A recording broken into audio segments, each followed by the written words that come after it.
Assalamualaikum warahmatullahi wabarakatuh. Bismillah, alhamdulillah, wassalatu wassalamu ala rasulillah wa ala alihi wa sahbihi wa mawalah. Ashhadu an la ilaha illallah wahdahu la syarikalah wa ashhadu anna muhammadan abduhu wa rasuluh. Ayyuhal hadirun ittaqullaha haqqa tuqatihi wa la tamutunna illa wa antum muslimun. A'udzu billahi minasyaitonir rajim. Innaka la tahdi man ahbabta walakinallaha yahdi man yasha. Hadirin sekalian kaum muslimin, untuk kedua kalinya saya diberi kepercayaan untuk menguraikan masalah-masalah agama pada pengajian yang mulia ini. Pada kesempatan yang kedua kami akan mencoba membuat satu judul yang simple tetapi dalam maknanya, yaitu akan mencoba masalah hidayah. Latar belakang kami bahas masalah hidayah didorong oleh pertanyaan beberapa teman, apa sebabnya Saudara Ghazali katanya pada akhir-akhir ini nampaknya dakwah Islam itu makin maju di sana sini, bukan saja di dalam negeri, bahkan di negeri-negeri yang dulu belum kenal Islam sekarang malah banyak mengimpor mubalik dari negeri kita. Apalagi di negeri kita sendiri yang penduduknya 95% beragama Islam. Tetapi kenyataannya setelah mereka makin dekat, makin tahu dan makin dalam menyelami isi Al-Quran, nampaknya malah makin lari kencang meninggalkan Al-Quran. Apa sebabnya? Pertanyaan ini seperti murah tetapi sesungguhnya berat. Kata saya jawabannya ada dua sekurang-kurangnya. Yang pertama ada jawaban lahiriah yang memerlukan penguraian secara ilmu yang ilmiah.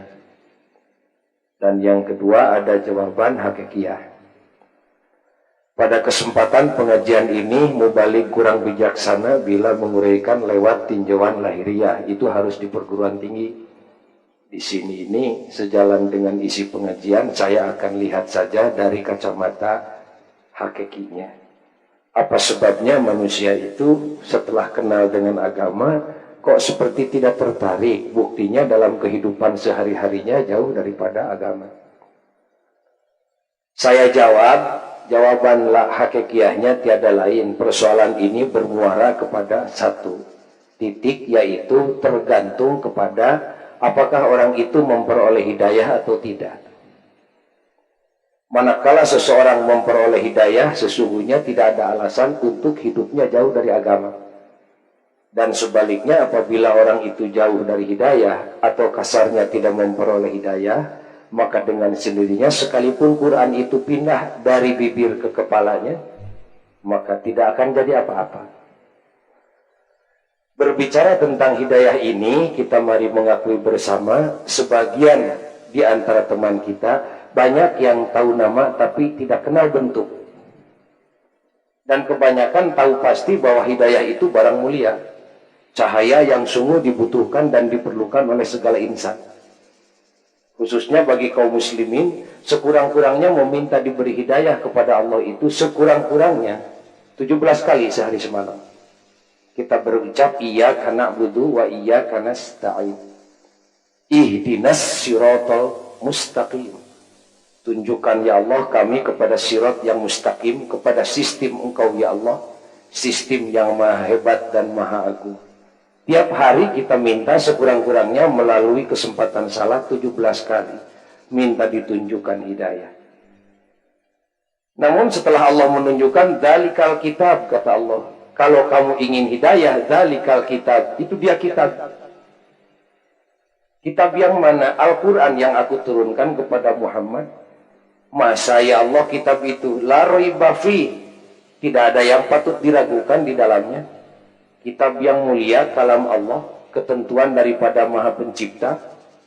Kitab itu ya Allah yang kami minta ihdina itu, iya, hudan lil muttaqin, itu dia petunjuk yang kau minta tiap hari. Hadirin sekalian, di sini sayangnya saya sekali lagi sebut, kepada hidayah ini rata-rata kita tahu nama tetapi tidak tahu bentuk. Lewat kesempatan ini izinkan kami untuk sedikit membahas masalah hidayah. Mudah-mudahan di mana kita mencari hidayah dan diperkenalkan serta diizinkan Allah untuk memilikinya, kita tidak terlalu kencang lari meninggalkan hidayah. Hidayah itu kaum muslimin artinya singkat sekali, petunjuk. Hadayah di hidayatan, petunjuk. Namun klasifikasinya oleh para ahli di sini hidayah itu terbagi kepada 5 kategori. Yang 5 ini cuma bagiannya saja, keseluruhannya dari Allah untuk manusia, tidak diperuntukkan bagi yang lainnya kecuali untuk manusia.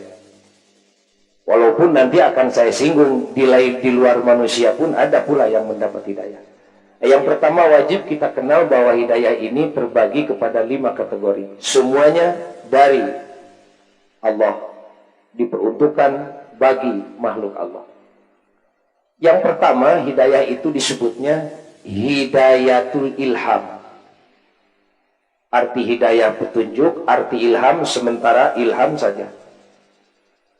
Sulit untuk mendefinir arti ilham. Sebagian ahli lagi yang mengatakan bahwa hidayatul ilham itu ekuivalen maknanya dengan hidayatul wijdan. Lebih mudah apabila kita pinjam istilah modern hari ini. Hidayatul ilham itu kurang lebih maknanya sama dengan insting. Untuk siapa Pak Ghazali? Hidayah yang pertama ini dari Allah dan untuk segala makhluk Allah. Baik yang minta maupun yang tidak minta, hidayah yang pertama ini dikasih oleh Allah. Dari mulai tumbuh-tumbuhan sampai dengan hewan di luar manusia, terutama manusia, perlu tidak perlu asal dia hidup diberi hidayah yang pertama ini.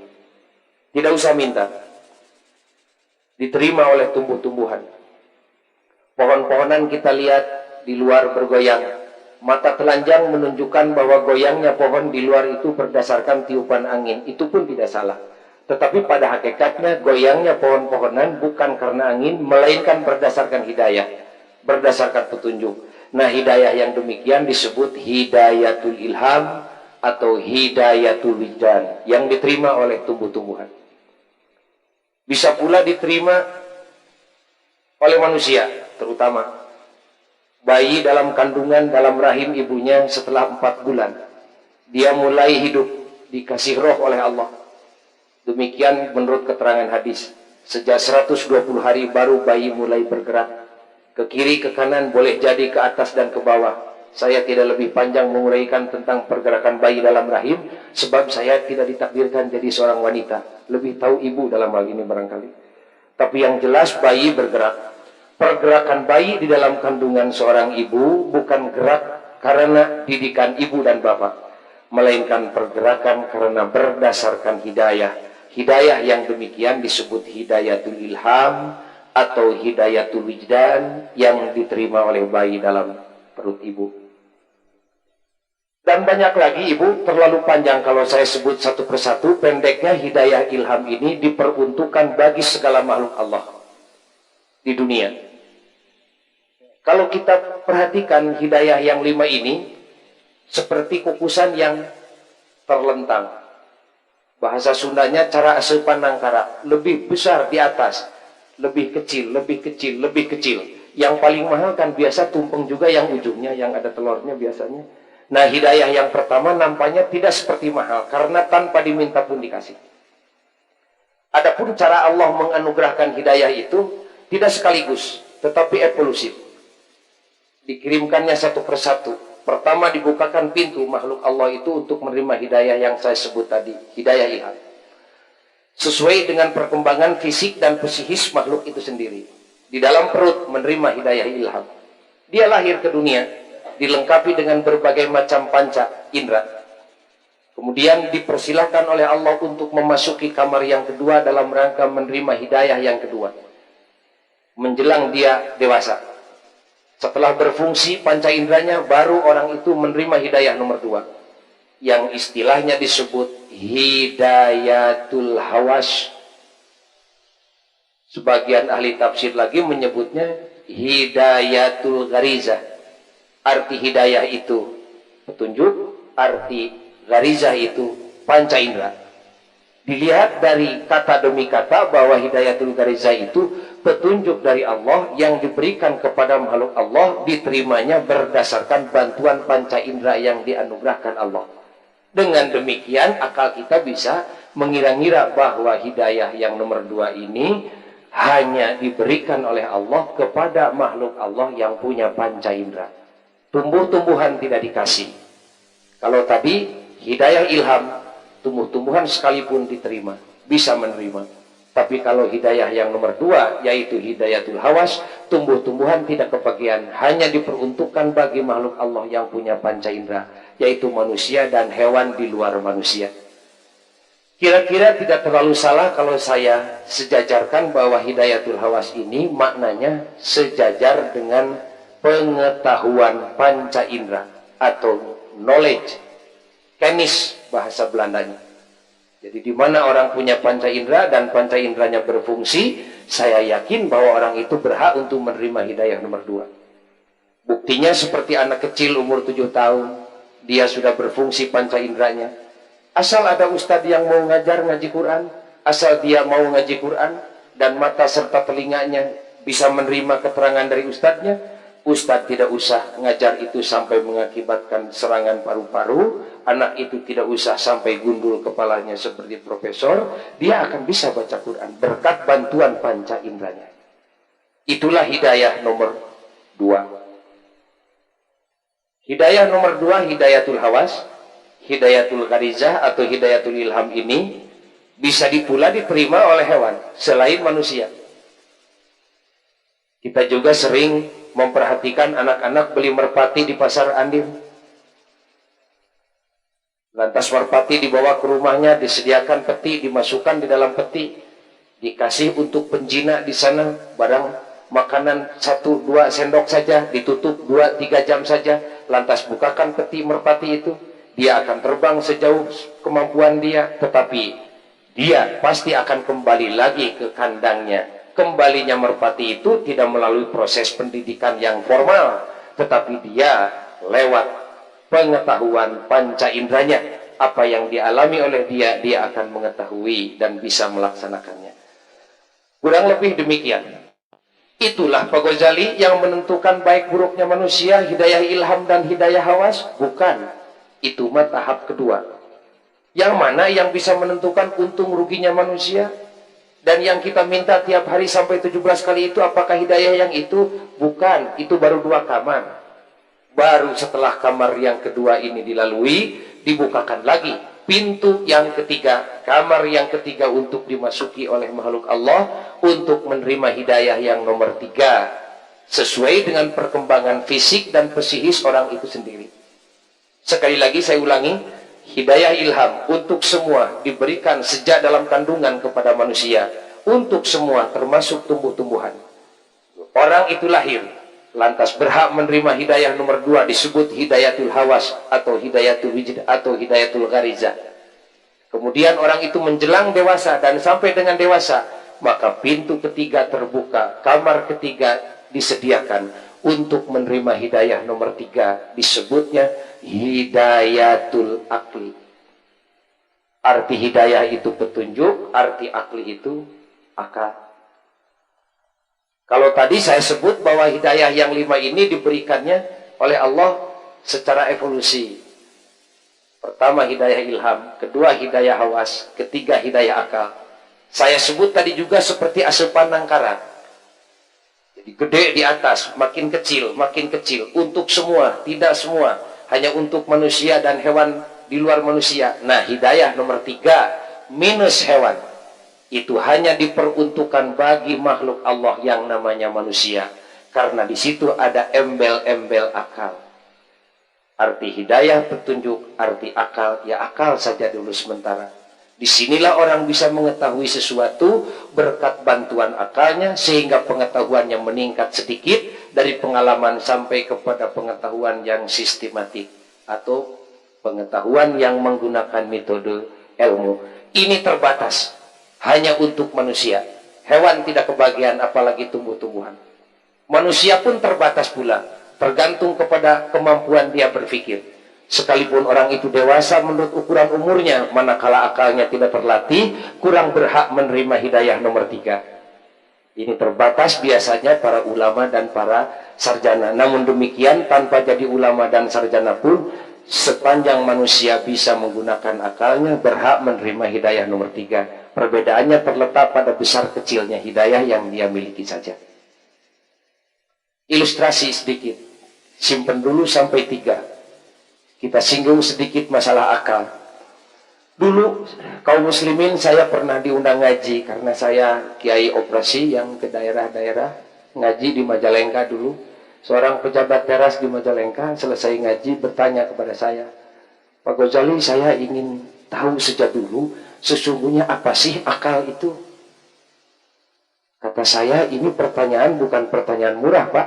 Kalau istilahnya orang-orang pintar disebut pertanyaan yang filosofis. Jadi tidak bisa dijawab pendek. Beliau kepada saya mendesak, Pak Ghazali, harus ada bedanya. Kiai muda yang datang dari kota harus bisa menjawab pendek dan bisa dipahami oleh orang bodoh, dan yang pintar tidak bosan. Wah, sekakster saya. Tidak dijawab, saya takut disebut kiai desaan. Dijawab memang berat. Ya terpaksa seada-adanya saya jawab. Kata saya, Pak Saleh Sediana dulu waktu jadi bupati di sana. Kata saya, Pak Saleh, sesungguhnya akal ini cirinya manusia. Apa selain manusia tidak dikasih akal? Kata saya, sekalipun malaikat tidak diberi akal. Hanya manusia. Kata beliau, kenapa manusia diberi akal? Sayang, saya tidak tahu karena saya tidak menciptakan manusia. Tanya saja kepada pencipta manusia. Cuman hikmatnya, kenapa manusia dikasih akal? Karena Allah akan menitipkan alam semesta kepada manusia, tidak kepada malaikat. Dan tidak pula kepada jin dan iblis, melainkan kepada manusia. Kata Allah, titip alam ciptaan kami yang mentah-matangkan oleh kamu, itu dititipkan kepada manusia. Justru mulianya manusia karena mendapat kepercayaan dari Allah untuk membudayakan alam semesta. Berkat Allah sendiri berkenan memberikan akal hanya kepada manusia. Jadi mulia tidak mulianya manusia tergantung kepada akalnya. Disinilah sampai-sampai Allah sendiri berbicara, walaqad karramna bani Adam, kata Allah, sesungguhnya telah kami muliakan anak cucu Adam, yaitu manusia. Dilihat dari segi ini, mulianya manusia lantaran manusia memiliki akal. Malah pernah Siti Fatimah nanya kepada Rasulullah, ya Rasulullah, karena istri dan putri Nabi itu semua manggil ayahnya itu Rasulullah saja. Ya Rasulullah, begitu. Kita jangan mengikuti dalam hal itu. Kalau punya bapak jadi kopral, ya kopral, itu jelek gitu, kalau gitu itu. Sudah. Ini kepada Rasul ya wajar. Ya Rasulullah, kata Siti Fatimah, saya ingin bertanya, manusia bisa masuk surga itu dengan apanya? Dengan akalnya, Fatimah. Lah kok dengan akalnya, apa bukan dengan amal solehnya? Rasulullah menjawab, apakah mungkin orang yang tidak berakal itu punya amal soleh? Jadi jawaban Rasul itu advokatis. Sekali menjawab, kenyang, tidak bisa ulang kembali. Tidak mungkin orang yang tidak berakal itu punya amal soleh. Jadi mulianya manusia dengan akalnya. Rupanya yang bertanya kepada saya tidak kenyang dengan jawaban saya. Pak Ghazali, saya ingin tahu apa itu akal. Kata saya, kalau ingin tahu akal, harus tahu dulu formulanya. Sebab pada diri manusia itu ada yang disebut potensi batin. Kata beliau, ngaji di desa itu jangan pakai putunsa potensi bahasa asing, Pak Ghazali, yang ngerti orang banyak saja. Apa sih potensi batin itu? Saya jawab, pada diri manusia itu ada kekuatan yang tersembunyi di dalam batin. Tidak banyak, cuma 3. Yang pertama, manusia punya rasa. Rasa etis, rasa estetis.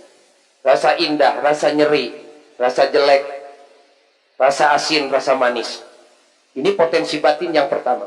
Yang kedua, manusia itu mempunyai nafsu. Nafsu makan, nafsu minum, nafsu tidur, nafsu kawin. Barangkali ada yang nafsu cerai. Nafsu macam-macam. Nafsu inilah disebut potensi batin nomor 2. Dan yang ketiga, manusia itu mempunyai pikir. Pikiran ingin membela diri dan keluarga. Pikiran ingin memajukan bangsa. Pikiran ingin membela agama. Pikiran ingin memajukan usaha, pikiran ingin menyelamatkan keluarga. banyak macam-macam pikiran. Pikiran inilah disebut potensi batin nomor 3. Menurut ahli zaman sekarang, potensi batin pikir dan rasa dikawinkan disebut akal. Jadi akal itu persenyawaan antara rasa dan pikir. Begitu kata saya. Beliau desak lagi kepada saya, katanya Pak Ghazali, hanya untuk manusia saja potensi batin itu. Saya jawab, kambing pun dikasih, cuman jumlahnya beda. Kalau manusia dikasih potensi batin rasa, kambing pun dikasih rasa. Kalau manusia dikasih nafsu, kambing pun dikasih nafsu. Kalau manusia dikasih pikir, kambing tidak diberi pikiran oleh Allah. Oleh karena itu, kambing tidak pada tempatnya untuk disebut punya akal. Karena minus 1. Cuman beda 1 kita dengan kambing itu. Kambing punya rasa, kita pun punya. Kambing punya nafsu, kita pun punya. Kita punya pikir, kambing tidak punya pikir. Barangkali saudara dengan kambing itu. Beda 1 kita. Kata beliau, masa kambing tidak punya pikir? Padahal saya sendiri punya kambing. Kambing saya dicangcang, kebun saya dipagar. Tapi sekali waktu kambing kalau tidak dijaga saya bisa loncat. Tidak mungkin dia loncat kalau tanpa pikir. Malah kalau datang orang lain ditubruk. Tapi kalau datang saya, dia seperti mencium saya. Itu kan tanpa pikiran tidak mungkin demikian. Kata saya itu bukan pikir, Pak. Boleh jadi rasa, mungkin juga nafsunya. Kalau begitu saya tidak masuk akal. Kata saya sulit, kita sedang berbicara akal, tapi yang menerima tidak menggunakan akal. Beliau nampaknya ingin mendesak saya supaya menyetujui bahwa kambing dikasih pikir barangkali. Masa kambing tidak punya pikir? Kata saya, sungguh begitu. Karena beliau mendesak, terpaksa saya tanya, Pak, kalau di Majalengka apakah ada kambing yang suka pakai celana? Kata beliau, ada dalam sirkus. Itu bukan karena inisiatif dia, melainkan kehendak yang punya. Ini mah kambing yang sengaja karena ingin menutupi rasa malunya, lantas pakai celana. Ya memang tidak ada katanya. Tidak ada kambing yang pakai celana. Kan malu itu rasa, Pak Ghazali. Betul kata saya. Rasa itu bagaikan air. Pikir bagaikan api, suka mendidih air itu bila dibakar dengan api. Ada oksidasi. Ini airnya Ibu, disimpan di kompor. Kalau kompornya nyala, baru air mendidih. Besar kecilnya daya didihnya itu tergantung kepada besar kecilnya api. Rasa itu bagaikan air. Rasa itu suka tumbuh, tergantung kepada pikiran yang membakarnya. Kambing juga punya rasa, tapi rasa tanggung jawabnya tidak nampak karena kambing tidak punya pikir. Pada diri manusia ada rasa malu, ada rasa tanggung jawab. Besar kecilnya rasa malu dan rasa tanggung jawab serta rasa kasih sayang tergantung kepada besar kecilnya pikiran manusia. Nah, sekalipun kambing punya rasa, tapi rasanya itu tidak nampak karena kambing tidak punya pikir. Karena itulah kambing tidak punya rasa malu, dia ditelanjang tiap hari. Pantas manusia supaya harus pakai busana itu barangkali supaya tidak dituduh saudaranya kambing. Barangkali begitu maksudnya barangkali. Ini. Jadi si rasa itu tidak akan tumbuh tanpa didesak dengan pikiran. Kata beliau, Pak Ghazali, tinggi mana rasa malunya orang kota dengan orang desa? Kata saya, jelas dilihat dari formula yang tadi, tinggi orang kota. Sebab sarjana banyak di kota, ulama banyak di kota. Jadi pikirannya tebal orang kota ketimbang orang desa. Yang kita saksikan kan di desa biasa. Kalau mandi di walungan bersama-sama. Waktu gadis dia malunya, wah datang pacarnya sembunyi. 2 hari setelah kawin dia malah pakai kutang saja ke jalan, dia tidak apa-apa. Rasa malunya itu terbatas sekali. Kenapa? Karena pikirannya sederhana. Di desa demikian, di kota pikirannya tinggi, tentu rasa malu dan tanggung jawabnya pun tinggi. Kata beliau, ternyata Pak Ghazali kan yang di kota yang kurang rasa malunya. Kata saya, di sebelah mana? Kan banyak di kota bulan puasa orang terbuka tidak berpuasa. Malah tidak sedikit orang-orang intelek yang kata Pak Ghazali tadi, di mana intelektualismenya tinggi, maka rasa malunya pun tinggi. Tapi kenyataan kok tidak demikian. Malah justru banyak intelek yang tidak mempunyai rasa malu untuk menentang agama. Wah, repot saya, sekakster kedua kalinya. Kata saya, salah kuda-kuda ini kalau berkelahi ini. Yang besarnya memang ngerti. Tapi kalau dikatakan ibu tidak punya pikiran, ya kita sejajar dengan kambing. Dikatakan punya pikiran, berdasarkan uraian yang tadi, maka rasanya harus timbul. Ya, terpaksa saya jawab. Kata saya, Pak, yang namanya manusia itu ada dan tidak ada rasa malu itu tetap saja punya pikir. Katanya kemana pikirnya? Ada api tetapi tidak mengakibatkan mendidihnya air, ada pikir tetapi mengakibatkan tidak tumbuhnya rasa. Kemana pikirnya? Kata saya sedang ngungsi. Begitu aja. Karena sedang bertempur antara potensi batin yang satu dengan yang dua. Sedang bertempur rasa dan nafsu, maka pikir ngungsi. Tidak bisa bersama-sama tiga-tiganya. Di mana rasa dan nafsu sedang bertempur, maka pikiran lari, kencang meninggalkan. Di mana sudah ceasefire, nanti sudah berhenti lagi pertempurannya, pikirnya datang kembali. Cuman sudah tidak sempurna, karena rusak di pengungsian. Kalau pikirannya 100%, sudah pulang ngungsi jadi 90%. 100 kali ngungsi, habis pikirnya. Oleh karena itu, maka pikirannya sudah tidak berfungsi lagi, bisa mengoksidir rasa malu. Hadirin sekalian, itu sekedar ilustrasi saja saya menguraikan tentang akal. Kita tanya kepada diri kita sendiri, apakah kita sudah menerima hidayatul ilham? Sudah, sebab tanpa diminta pun kita bisa menerima. Apakah kita sudah menerima hidayatul hawas? Sudah, karena kita punya panca indera dan berfungsi. Apakah kita sudah menerima hidayatul akli? Sudah, karena kita hidup sekarang disertai dengan akalnya.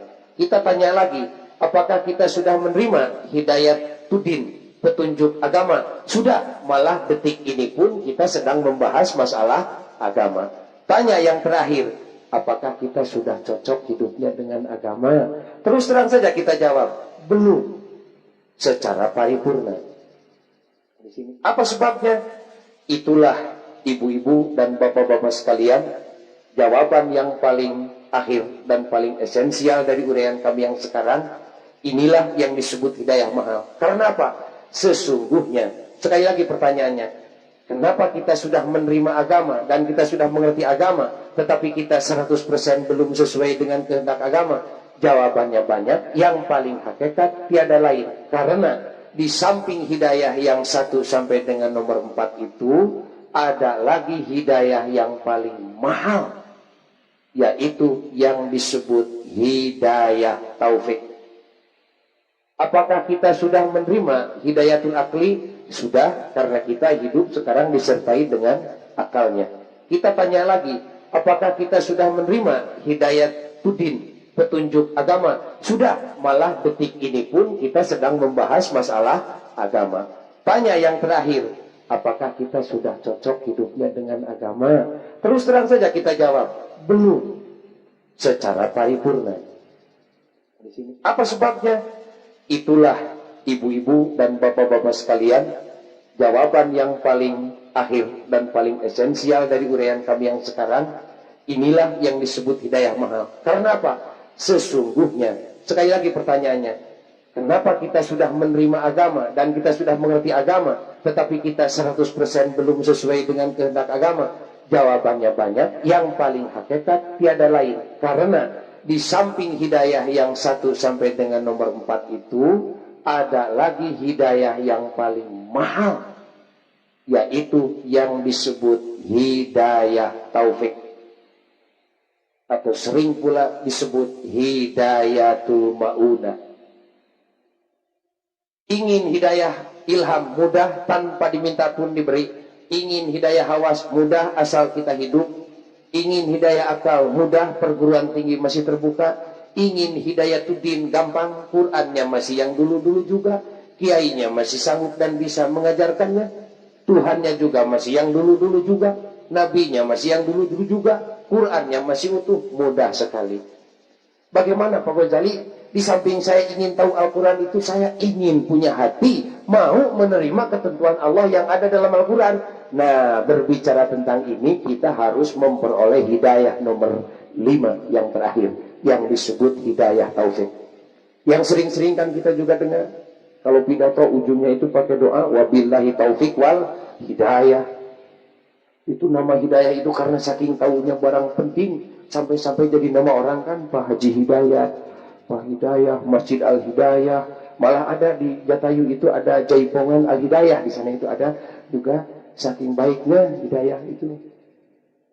Itu mampu harus memperoleh hidayah nomor 5. Kemana Pak Ghazali mencarinya? Kan kalau mencari hidayah din gampang di masjid tempatnya, atau di pesantren, atau di perguruan tinggi. Mencari hidayah akal gampang di perguruan tinggi dan di lain tempat. Mencari hidayah hawas tidak usah cari, asal hidup. Mencari hidayah ilham gampang, tanpa diminta pun diberi. Kalau hidayah ilham kemana mencarinya? Nah, ini sulit bu, tidak ada pasarnya. Tidak ada nabinya yang bisa memberikan hidayah nomor 5. Tidak ada walinya yang bisa memberikan hidayah nomor 5. Tidak ada pesantren dan perguruan tinggi yang mampu memberikannya. Hidayah nomor 5 ini mutlak monopoli Allah subhanahu wa ta'ala. Sulit. Sulit sekali. Monopoli Allah. Jangankan kita ibu. Kita dengar Said Abu Thalib, paman Nabi sendiri, bapak Sayyidina Ali. Nabi sebelum tabligh kepada kita itu kan kepada keluarga terdekat. Beliau datang menghampiri istri dan anak, seluruhnya tidak ada kesulitan, mukmin, muslim, muslimat. Lantas Nabi datang kepada paman sendiri yang diakunya sebagai bapak karena Nabi dibesarkan lewat Abu Thalib sendiri. Dua-duanya saling cinta mencintai, malah saking cintanya Abu Thalib, Ali sendiri kan dipasrahkan kepada Muhammad Rasulullah. Silakan Muhammad, sebelum engkau celaka, Ali dulu jadikan tumbang, kan begitu. Saking cintanya. Nah, pada kesempatan pertama Rasulullah datang kepada Abu Thalib. Dakwah Rasulullah bukan seperti saya. Di samping bahasa yang halus, hatinya juga halus. Ditambah senjata mukjizat. Beliau dengan nada yang halus. Malibir pasir malapah gedang, bahasa priangannya. Datang kepada Abu Thalib, paman tercinta, kata Rasulullah. Apakah paman masih cinta kepada kami? Terkejut Abu Thalib. Kenapa Muhammad kamu bertanya begitu? Aku cinta kepadamu lebih daripada aku mencintai diriku sendiri. Rela kiranya kaki saya ini patah ketimbang kakimu tertusuk duri. Ada apa Muhammad? Lantas Nabi Muhammad bertanya lagi, paman dah tercinta, apakah paman masih percaya kepada omongan kami? Wallahi Muhammad, aku percaya kepada omonganmu selalu. Jangankan engkau berbicara benar, jangankan engkau berbicara benar, salah sekalipun, aku tetap percaya yang keluar dari mulutmu. Karena sepanjang aku tahu engkau sejak kecil belum pernah berdusta. Ada apa Muhammad? Kok panjang-panjang seperti ada sesuatu yang disembunyikan? Sesungguhnya kami ingin beritahu bahwa kami telah dilantik jadi utusan Allah, menerima wahyu yang pertama di Gua Hira. Iqra bismi rabbikal ladzi khalaq. Apakah paman percaya? Alhamdulillah, kata Abu Thalib. Aku tunggu sejak dulu. Aku menjerit kepada Allah ingin panjang umur supaya ketemu dengan Nabi akhir zaman.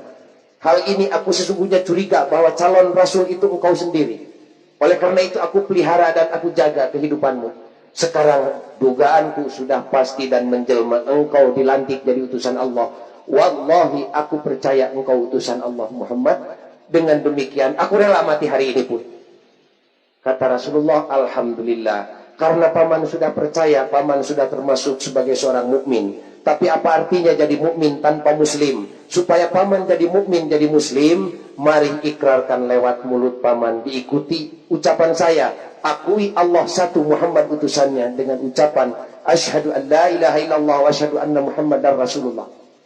Bagaimana kata Abu Thalib? Masalah itu nanti saja kan, paman tidak akan mati besok.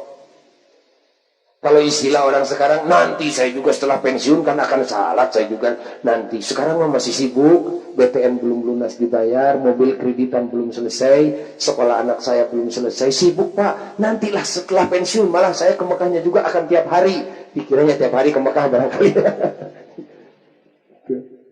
Itu ada dari Mekahnya juga begitu, Abu Thalib ada. Nanti saja nak. Coba ibu, kita ingat bersama, apa sulitnya sih syahadat? Setengah menit selesai, tapi Abu Thalib keberatan. Padahal hatinya sudah menerima Allah satu, Muhammad utusannya, cuma tidak mau mengakui. Pengakuan dalam Islam itu merupakan faktor yang paling penting. Sebab iman tanpa diakui sejajar dengan Yahudi, kata Allah. Alladzi atainahumul kitaba ya'rifunahu kama ya'rifuna abnahum. Orang Yahudi taunya kepada Nabi Muhammad persis seperti kepada anak sendiri. Tiap hari berjabatan tangan, tapi dia tidak mau mengakui. Hatinya dia tahu bahwa itu utusan Allah. Abu Thalib tahu Muhammad utusan Allah dan dinanti kehadirannya oleh dia. Tetapi diajak untuk syahadat, tidak mau. Apalagi diajak salat. Nabi Muhammad pulang. Dia tidak bosan, besok datang, ajak lagi. Bersitegang urat leher Abu Thalib tidak mau mengucapkan 2 kalimat syahadat. Bulak-balik, tidak mau. Akhirnya datanglah panggilan Allah kepada Abu Thalib untuk pulang menghadap kepadanya. Datang sakaratul maut. Nabi Muhammad ingin menggunakan momen psikologis pada saat yang paling akhir dan paling peka, ingin dimanfaatkan supaya Abu Thalib mengucapkan syahadat. Datang lagi. Paman tercinta, apakah paman masih melihat bahwa ini saya? Melihat Muhammad, syukur kamu datang. Nampaknya paman sakit yang paling ujung Muhammad. Demikian kata Nabi Muhammad. Paman di dunia ini termasuk orang yang terpuji, dan paman di dunia termasuk orang yang terhormat. Raja namanya. Ingin sekali kedudukan paman di dunia terbawa ke akhirat. Pintunya cuma satu kuncinya. Ucapkan 2 kalimat syahadat. Terlanjur paman sudah percaya Allah satu, Muhammad utusannya. Ikrarkan dalam lisan. Tinggal syahadat dengan salat, Bu. Waktu itu syahadat, salat, mati, surga, Bu. Kalau sekarang sudah banyak aturan, ya zakatnya bagus, hajinya bagus, salatnya bagus. Jelek saja kepada mertua sekarang sudah jatuh sekarang. Sayangnya kita tidak hidup dulu itu zaman dulu. Kalau dulu mah syahadat, salat, mati, surga. Paman, mari syahadat, mari salat. Salat pun habis waktu, tinggal syahadat saja. Kedengaran paman? Kedengaran Muhammad. Percaya saya utusan Allah? Percaya. Mari syahadat? Nanti saja, nak. Tidak mau. Nah, di sini. Menerima Abu Thalib hidayah ilham? Menerima Abu Thalib hidayah hawas? Menerima hidayah akal. Jahiliyah itu hatinya. Intelektualismenya tinggi. Malah kita sebelum kita tahu perbankan, Abu Thalib jago bank. Tahu sekali. Menerima Abu Thalib hidayatuddin, mubaliknya juga utusan Allah. Menerima Abu Thalib hidayah taufik? Enggak. Akhirnya Rasulullah usul kepada Allah, merengik-rengik, ya Allah, kami ingin balas budi kepada paman kami yang telah berjasa besar. Berikan kelunakan kepada hatinya, kasihkan petunjuk ya Allah kepada dia, supaya dia jadi seorang muslim, terlanjur dia jadi mukmin. Kepalang tanggung tidak muslim. Iman itu dalam hati kan, Islam itu dalam bentuk lahir. Dia tidak mau berbuat lahirnya. Datang lagi, tidak mau lagi. Ya Allah, sampai menegur Nabi, apakah paman kami itu tidak punya hati dengan teman-temannya? Jawaban Allah sifatnya universal. Muhammad, lahum qulubun, mereka, bukan Abu Thalib saja, mereka, lahum qulubun, mereka itu punya hati, tetapi menyesal sekali, la yafqahuna biha. Hatinya itu sudah tidak mampu memilih mana benar dan mana salah. Apa tidak kedengaran uraian benar dari kami? Walahum adhanun, mereka pun punya telinga, tetapi sayang sekali, la yasma'una biha, telinganya sudah tidak mampu mendengarkan barang benar. Apakah tidak punya mata mereka itu untuk melihat sesuatu, memilih benar dan salah? Walahum a'yun, mereka pun punya mata, tetapi la yubsiruna biha, menyesal matanya sudah tidak mampu mendengarkan barang benar. Ya Allah, kan yang disebut engkau itu panca indera yang sangat menentukan, kenapa tidak berfungsi? Mereka yang tidak mau memfungsikan panca inderanya, ulaika kal an'am, kata Allah. Jangan marah Muhammad, persis seperti hewan saja. Masa ya Allah paman kami sampai dikualifikasi sebagai hewan? Balhum adol, malah lebih sesat ketimbang hewan. Nangis Rasulullah. Kembali lagi kepada Abu Thalib, paman tercipta, mari kita berikrar syahadat. Nanti saja. Usul lagi kepada Allah, kenapa ya Allah sekeras itu hati paman kami? Kami ingin balas budi. Anaknya sendiri Ali sudah mukmin, sudah muslim, kenapa bapaknya kok seberat ini? Datang jawaban dari Allah untuk menghibur Nabi Muhammad dan untuk memisahkan mana hidayah dari Allah yang harus disampaikan oleh manusia, mana hidayah dari Allah yang disampaikannya langsung oleh Allah sendiri. Datang ayat dari Allah, surat Al-Qasas ayat 57. Innaka la tahdi man ahbabta. Muhammad, begitu arti bebasnya.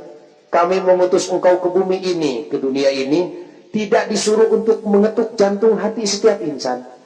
Itu bukan wewenangmu.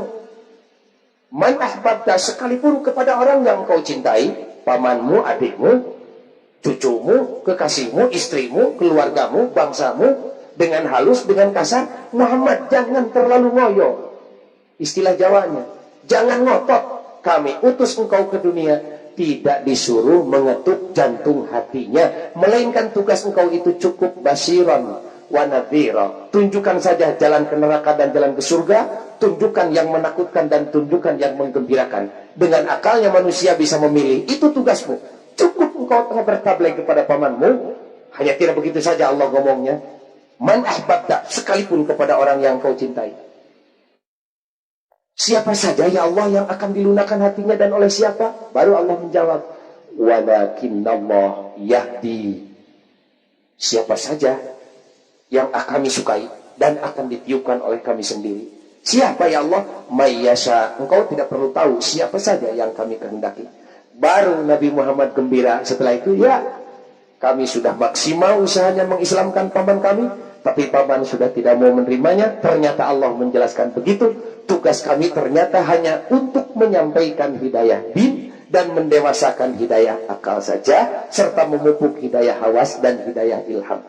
Dari yang 1 sampai 4 itu adalah dari Allah, tetapi disampaikannya lewat kemampuan manusia. Yang terakhir dan yang paling mahal, congcok tumpeng itu, telur tumpeng, yang ujungnya itu wewenang Allah subhanahu wa ta'ala. Baru Abu Thalib ceklek, pas dia tidak dicatat dalam sejarah sebagai paman Nabi yang bisa mengucapkan 2 kalimat syahadat. Menyesal sekali ya ibu, kita tidak boleh menuduh bahwa itu jelek dan sebagainya. Terserah saja bagaimana pertimbangan Allah, karena jasanya besar sekali membela Rasulullah di masa itu. Tetapi sayang, jangankan salat, syahadat pun tidak. Itu mahalnya.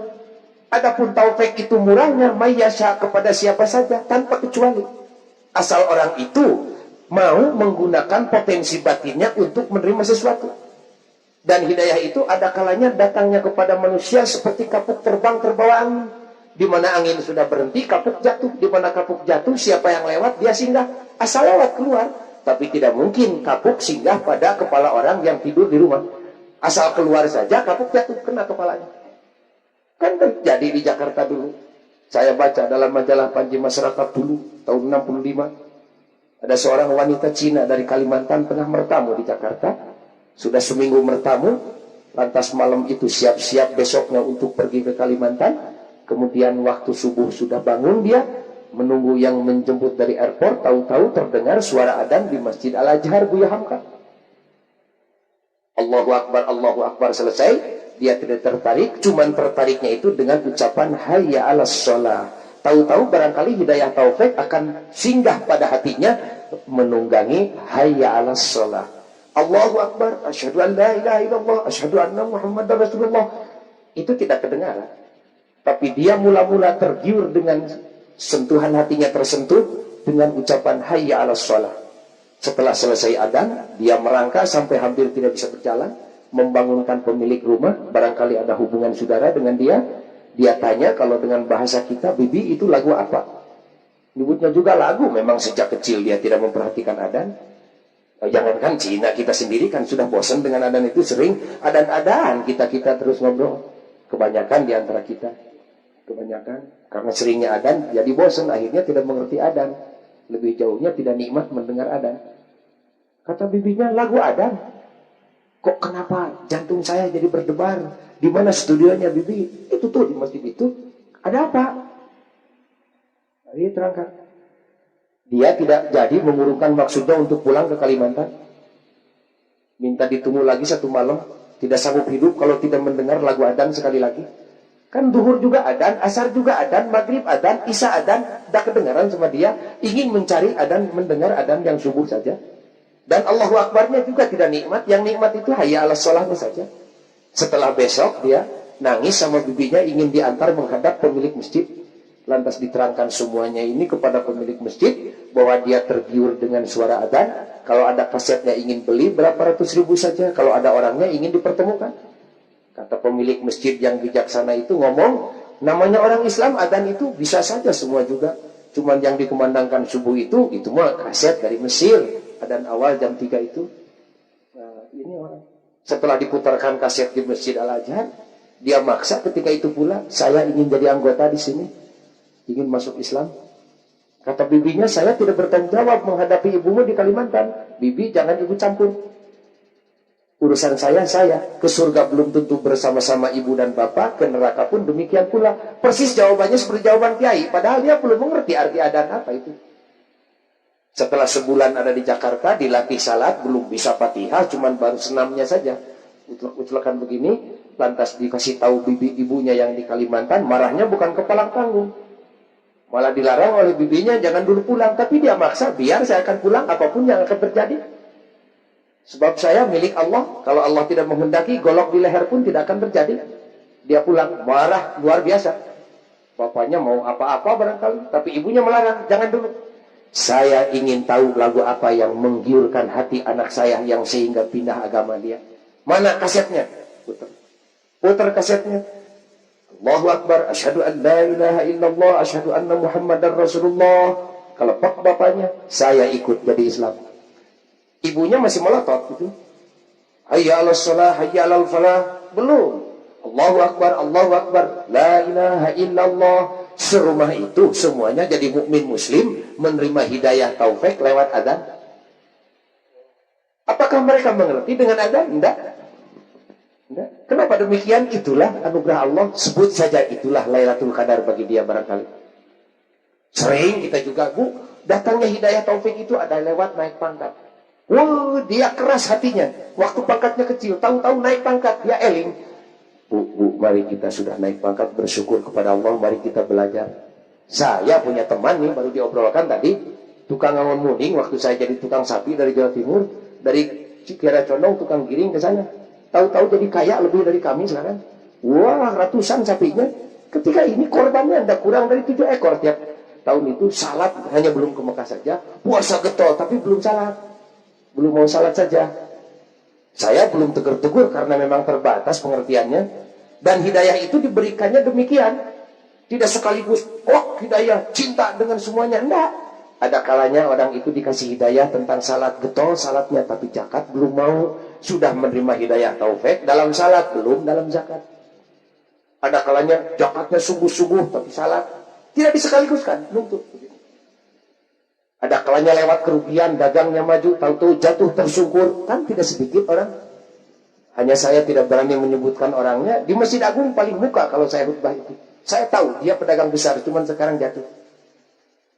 Salatnya bukan main. Dulu mentertawakan lihat orang yang salat. Malah demonstratif tidak berpuasa di hadapan orang yang puasa. Tahu-tahu jatuh. Mudah-mudahan taufik kepada kita itu tidak lewat kejatuhan ya. Mudah-mudahan lewat kemajuan saja, mudah-mudahan. Datangnya itu yang dua. Jadi yang penting itu hidayah ilham, hidayah din dan hidayah taufik. Datangnya juga Anda sekaligus. Ada pertama orang itu menerima hidayah din, belum hidayah taufik. Pinter ngedalil tapi belum mau melaksanakan. Anak kecil contohnya. Kan pinter anak kecil, inna sholati wa nusuki wa mahyaya wa mamati lillahi rabbil alamin. Segalanya bukan punya saya, punya Allah. Es bonbon yang ada pada tangan saya bukan punya saya, punya Allah. Duit yang ada pecelengan saya bukan punya saya, punya Allah. Ibunya minta es bonbon satu kan tadi dikasih. Itu anak kecil pinter ngedalil tetapi belum mau melaksanakan. Ini menerima hidayah din, belum menerima hidayah taufik. Ada lagi yang menerima hidayah taufik tapi belum menerima hidayah din. Kecintaannya kepada agama sudah tinggi. Tetapi dia tidak tahu aturan agama. Ini lebih berbahaya. Tebal iman tetapi tidak pakai ilmu. Celaka. Dia bakal mudah ditipu. Karena ada di Tomo itu Sumedang. Baru belajar syarat 3 hari, dia sudah pergi ke Mekah. Yang getol pulang dari Mekah, getol betul. Datang ke rumah kami. Getol, tahajud, duha, segala macam. Ilmunya belum tahu, tapi kecintaannya kepada agama. Hidayahnya dari mana? Punya mantu, ustadz di sana. Ada ustadz yang ditugaskan di sana ngajar di SD, ya gaji kecil-kecil saja. Kebetulan punya mertua rada gede sawahnya di sana dan belum kenal agama. Lantas kawin di sana sekaligus dia menerima hidayah dari Allah. Ceritakan tentang Mekah, begini pahalanya, loncat pergi ke Mekah. Pulang dari Mekah, ya getolnya luar biasa. Tapi ilmu terbatas karena hidayah din belum menerima, cuma hidayah taufik.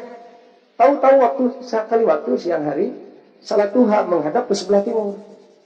Kata mantunya, ini masalah prinsip, perlu ditegur ini. Kenapa abah ini kok salatnya menghadap ke timur? Berhenti salatnya ketika itu. Nunjuk. Harus tunjuk siatong culamun kami toha. Nya ari ilmu malegak maneh ngan pengalaman jauh aing menulis ke Mekah, di Mekah mah teu cerewet ka mana we ning hareup sia salat teh. Menerima hidayah taufik, belum menerima hidayah din. Tebal iman tetapi tanpa ditopang dengan ilmu akan mudah ditipu. Menerima hidayah din tanpa menerima hidayah taufik, pinter ngedalil tetapi hidupnya tidak cocok dengan dalil. Yang paling indah itu menerima dua-duanya, menerima hidayah din agar kita tahu benar, menerima hidayah taufik agar kita mau menerima benar. Sekurang-kurangnya kita mendoa kepada Allah ingin diberikan hidayah yang dua-duanya ini, ingin hidayah din. Wah mudah, kita juga, saya sedang memberikan hidayah din ini, tapi yang paling mahal hidayah taufik. Oleh karena itu kita minta ihdinas siratal mustaqim. Tapi ibu, hidayah itu suka dicabut lagi oleh Allah. Dia tidak betah di hati kita dicabut lagi. Oleh karena itu dikasih doanya oleh Allah. Rabbana la tuzigh qulubana ba'da id hadaitana wa hab lana min ladunka rahmatan innaka antal wahhab. Ya Allah, hidayah yang telah Engkau anugerahkan kepada kami hendaknya tidak dicabut kembali. Itu doanya. Bagaimana pagarnya? Dipagar dengan amal. Nah, dengan banyaknya amal itu untuk memagari hidayah supaya betah, supaya kerasan di hati kita masing-masing. Malah kita ingin ditambah kembali hidayah dan taufik. Karena yang dimiliki oleh saya saja hidayahnya barangkali baru pada tingkatan salat. Ke Mekah sudah baru pada tingkatan ke Mekah. Zakat sudah baru pada tingkatan zakat. Adapun akhlak saya terhadap istri kadang-kadang membentak. Sambal terlalu asin saja kan sudah dilemparkan. Itu belum mendapat taufik juga dalam masalah pergaulan. Jadi kita ingin paripurna mendapat hidayah taufik dari Allah sehingga terasa nikmatnya dunia dan nikmatnya akhirat nanti. Hadirin sekalian, persis kami berbicara 55 menit. Sejam kurang 5 menit. Mudah-mudahan ada manfaatnya. Uraian kami lain dengan uraian pemirsa sebagai kita dengar dalam kaset tadi menceritakan fikih, tetapi kami menceritakan tauhid, menggiring ibu dan hati kami sendiri bersama-sama untuk lebih kita soson-soson memperoleh hidayah. Yang sudah memperoleh, kita untuk lebih hati-hati dan memperkuatnya untuk memagari, karena suka dicabut kembali oleh Allah. Suka dicabut kembali. Barangkali sebelum kami tutup, mari kita tutup dulu uraian yang resminya. Kita tutup dengan doa, doa yang bertalian dengan hidayah. Rabbana la tuzigh qulubana ba'da idh hadaitana wa hab lana min ladunka rahmatan innaka antal wahhab. Rabbana atina fid dunya hasanah wa fil akhirati hasanah wa qina adzabannar. Wabillahi taufik wal hidayah. Wassalamualaikum warahmatullahi wabarakatuh.